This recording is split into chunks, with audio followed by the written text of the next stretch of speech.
Now, with the load shedding never far from our minds, the Energy Department has issued a proposal to address power shortages. The Risk Mitigation Independent Power Producers Procurement Program would also reduce the use of diesel. Energy expert from Greenstone Energy, Mohamed Madhi, joins me now for more.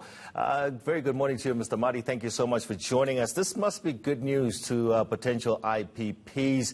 And also just talk to us about the shortfall that needs to be addressed here when it comes to energy. Thanks a lot, and good morning to everyone. Look, I think it's certainly better than nothing, but unfortunately the initiative from the department, from government in general, is too little and too late. And the reason we say it's too little, if you look at the shortfall in the country, and especially over the last period, if you look at the spinning reserve requirement, that is the amount of energy that is required to be in reserve by the country to ensure grid stability for a variety of conditions. The 2,000 megawatts or 2 gigawatts that is now being considered for procurement is simply not enough. And that's why we say it is too little and too late, because, you know, this is anticipated to be online in June 2022. So approximately 2 years from now. Between now and then, we know that the state of the system, the stability of the grid, will be severely compromised as it has been already and as it will continue to be compromised going forward. So, you know, it's good. It's better than nothing. It is certainly welcome news to IPPs and something that we need to get working on straight away. This itself has been delayed. But, you know, unfortunately, it's not going to address the problems in the manner that it should be addressed. So in the RFP, they're saying all power procurement under this program is expected to be fully operational, like you said, by 2022. Do we have IPPs that can be online in that period stipulated? So I think from the IPP point of view, certainly it's not an issue to be able to provide power by 2022. You know, this is not a government sort of build. This is not a state-owned entity that's going to be building this. The IPPs are used to these kinds of timeframes.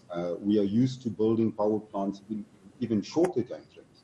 So I don't anticipate a problem in terms of the IPPs coming to the party and being able to provide power in the requisite time.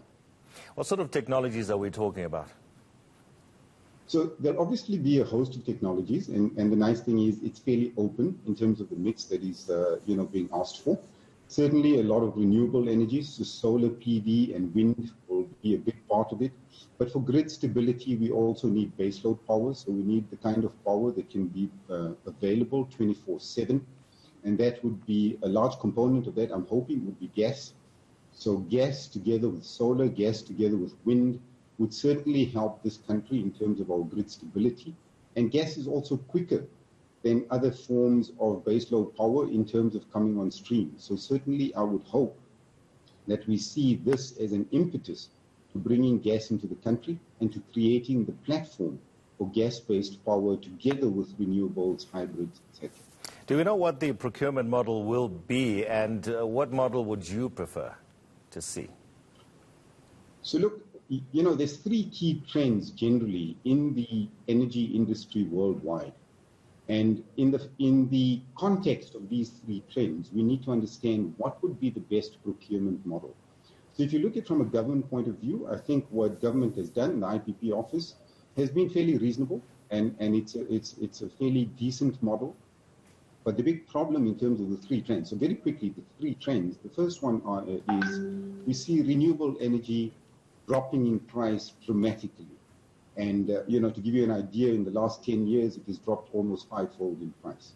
The second trend is this huge uptake and acceptance of renewable energy by both the residential, you know, consumer base, as well as by heavy industry. People understand now that renewable energy can provide power to heavy industry. And the third one is one of decentralization. So we see that grids are moving, power, generally energy supply, is moving to a decentralized model. The problem I have with this particular procurement process, it strengthens the centralized model.